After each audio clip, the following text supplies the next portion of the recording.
में उनकी बेटी और परिवार के लोगों ने ये जो आनंद मठ पुस्तक थी जिसमें ये गान था, इसका बड़े पैमाने पर प्रचार किया।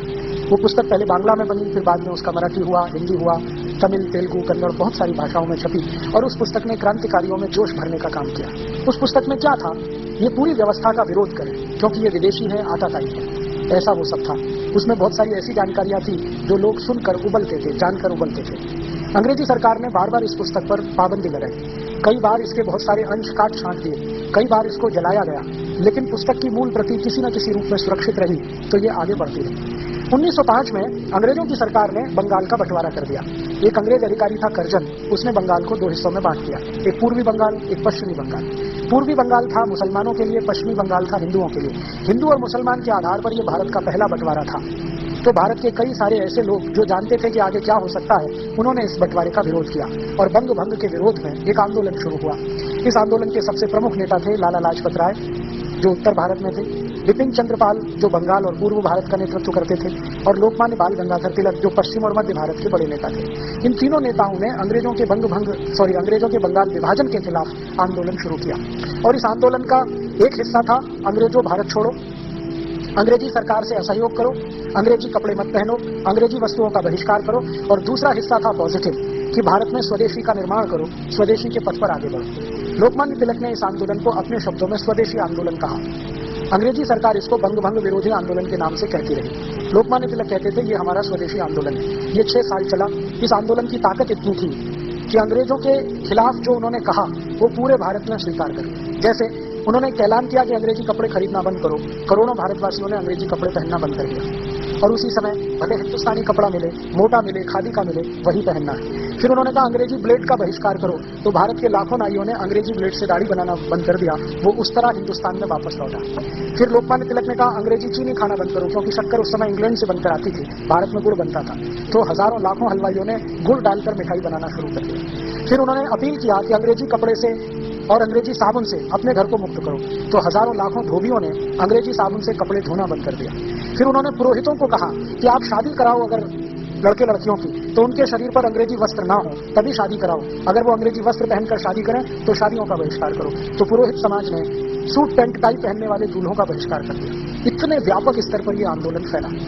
6 साल के अंदर अंग्रेजी सरकार घबरा गई, क्योंकि उनका माल बिकना बंद हो गया। ईस्ट इंडिया कंपनी का धंधा चौपट हो गया। तब ईस्ट इंडिया कंपनी ने अंग्रेज सरकार पर दबाव डाला कि हमारा तो सारा धंधा ही खत्म हो गया है भारत में, अब हमको कुछ भी उपाय नहीं है, आप इन भारतवासियों की मांग को मंजूर करो।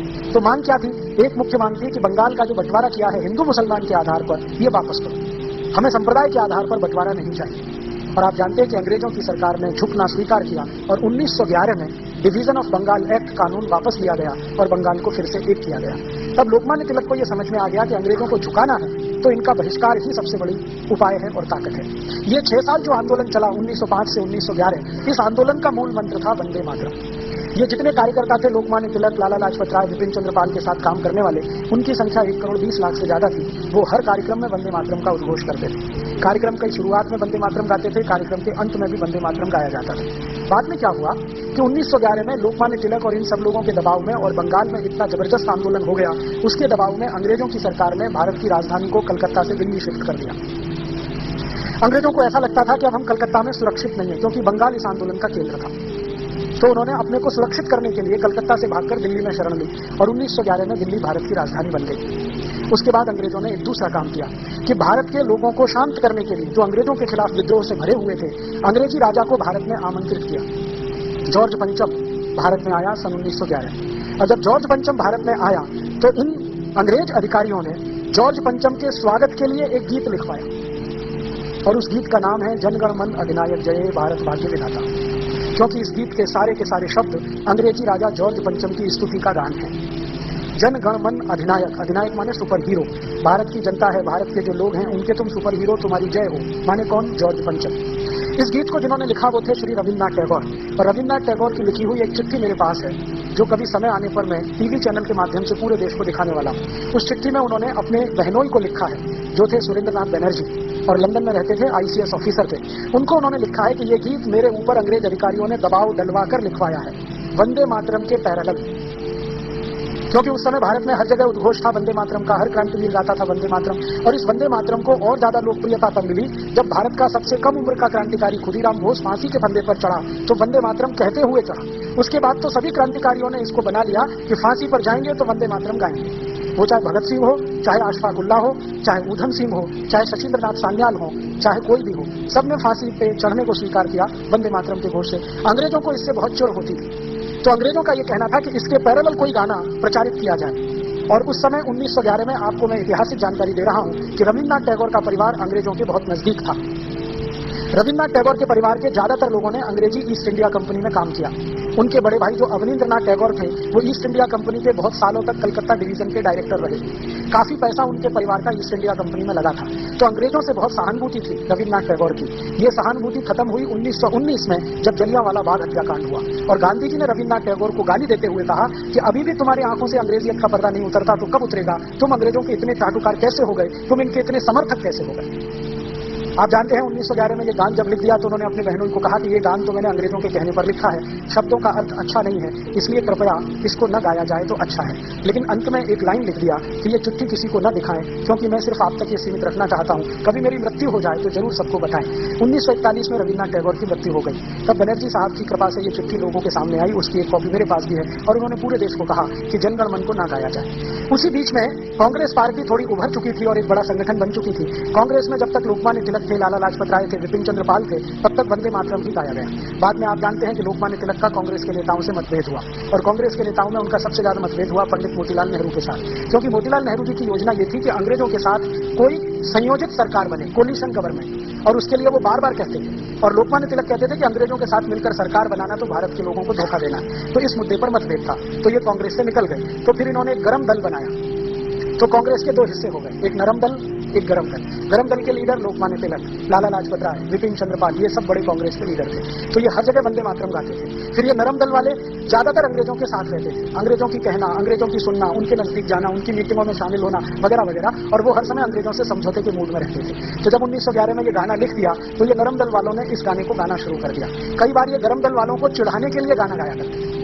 बाद में क्या हुआ, कांग्रेस के बड़े बड़े अधिवेशन हुआ करते थे, उनमें ये बहुत बहस होती थी कौन सा गाना गाया जाए। तो वंदे मातरम पर सबकी सहमति होती थी, लेकिन नरम दल का छोटा सा एक गुट था जो अंत में फिर जन गण मन गा लेता था। बाद में क्या हुआ कि ये नरम दल के कुछ खुराफाती लोगों ने एक वायरस छोड़ दिया, और वो वायरस ये छोड़ दिया कि ये मुसलमानों को नहीं गाना चाहिए क्योंकि इसमें बुत परस्ती, माने बुत की पूजा है। मुसलमानों को आप जानते हैं कि बड़ा करंट लगता है ये सुनते, तो बिना सोचे समझे उनको करंट दौड़ गया।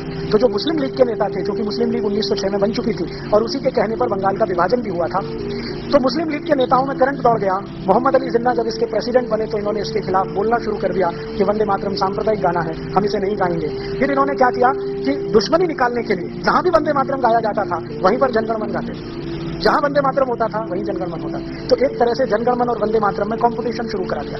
अंत में ये कंपटीशन इतना आगे बढ़ा कि 1941 में जब टैगोर जी मर गए तो भी ये सत्य उद्घाटित होने के बाद भी मुस्लिम लीग ने कहा हम तो यही गाएंगे। अब अंत में क्या हुआ, भारत आजाद हुआ 1947 में इसी झगड़े के साथ कि वंदे मातरम की जनगण मन, वंदे मातरम की जनगण मन। फिर ये कॉन्स्टिट्यूएंट असेंबली की बहस हुई जिसमें 319 लोग थे। इन सभी में एक को छोड़कर सबने माना कि वंदे मातरम ही होना चाहिए राष्ट्रगान। एक ने नहीं माना, वो एक कौन थे? पंडित जवाहरलाल नेहरू। उन्होंने नहीं माना। क्यों नहीं माना? तो वो कहते हैं कि मुसलमानों को इससे दुख होता है, उनके दिल को चोट पहुंचती है, तो हम क्यों गाएं इसको। माने हिंदुओं के दिल को चोट पहुंचे तो उससे कोई फर्क नहीं पड़ता, मुसलमानों के दिल को चोट नहीं पहुंचनी चाहिए।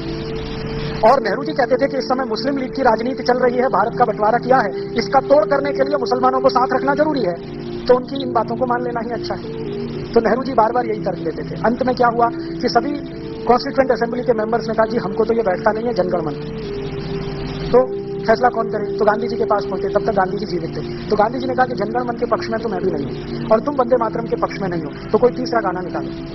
तो उन्होंने कहा आप ही निकाल के दे दो।